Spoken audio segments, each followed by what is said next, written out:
both for being here. So just moments ago, President Trump posted on Truth Social that, in his words, Iran's new regime has asked the U.S. for a ceasefire, something Trump says he would only consider when the Hormuz Strait is open, free, and clear.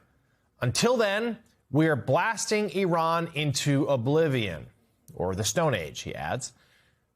It's unclear what the new regime president, who that person is. Later this evening, President Trump will deliver a primetime address to update the country on the Iran war.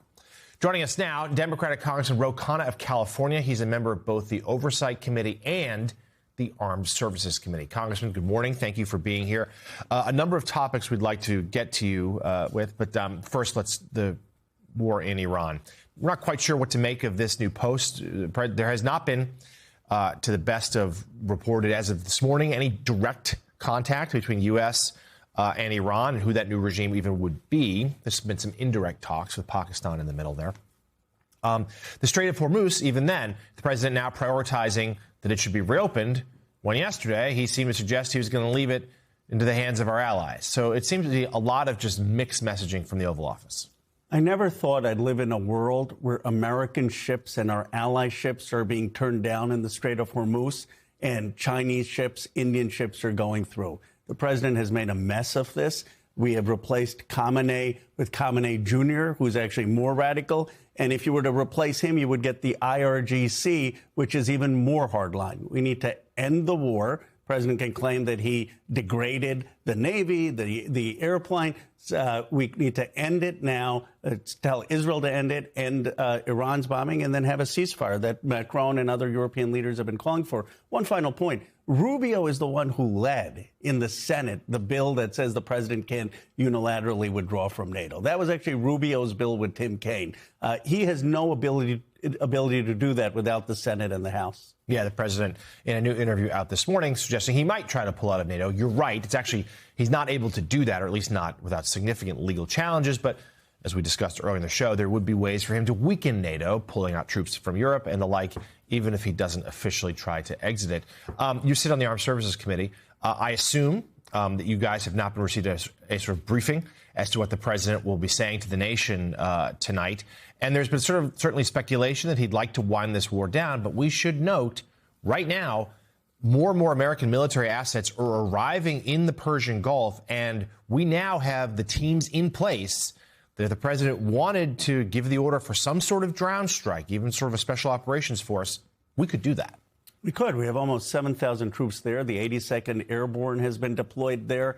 The president's team, some of them are talking about a ground invasion into attacking the Iranian export oil. And this has been part of the problem. There's no clear strategy. There's no clear mission. Some folks are saying we need regime change. Others are saying, no, it was just about degrading the Iranian military. Others are saying, no, they need to get the nuclear weapons. But we have not understood. The nuclear weapons are buried underground. How are you going to get them? You can't get them through airstrikes. So what the president should lay out today is actually what is the objective? Have we met the objective? And when are the troops coming home? Yeah, Sam Stein, it would be unfathomable, it would seem, to leave the area while the Strait of Hormuz was still in Iranian control, since that would have such negative economic impact on the U.S. and the whole globe. But to the congressman's point, the president, even some Republicans were frustrated with how he did not really make a public case to the American people before the war, saying, hey, this is why we're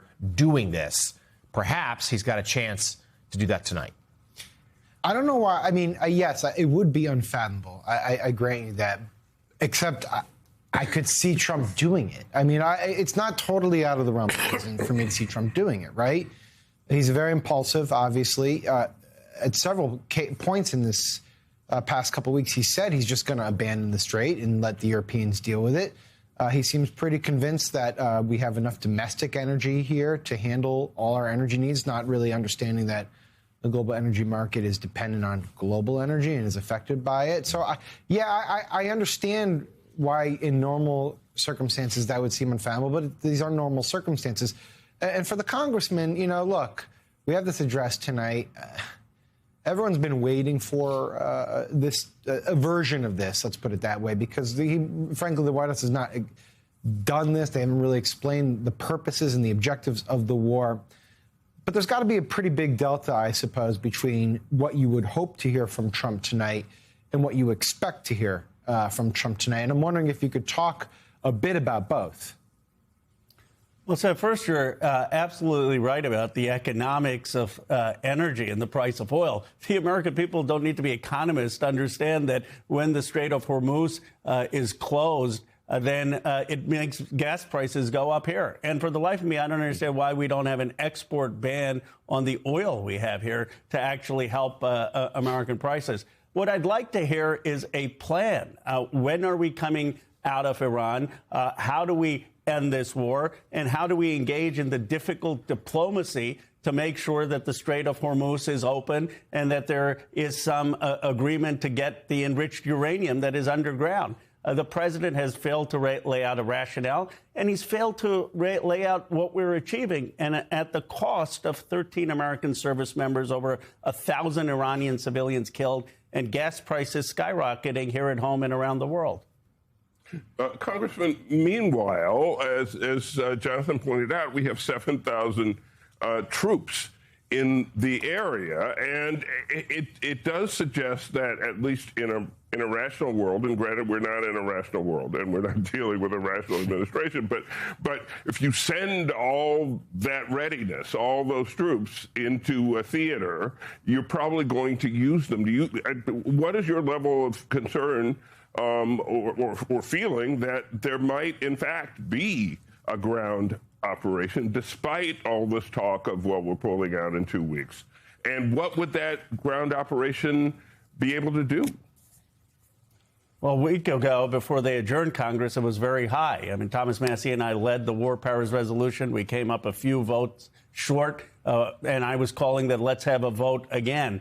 My sense is that the president has heard from others on his team that this would risk significant American casualties. This is not like the Maduro operation in Venezuela. This would further hurt the markets, further hurt gas prices. And I think he's genuinely undecided. I don't think they know exactly what their plan is. I mean, some are talking about going into Kharg Island and hitting Iran's export oil terminal. Well, that would just lead to further escalation. Other folks are saying, well, we need to have a ground operation to get the buried enriched uranium.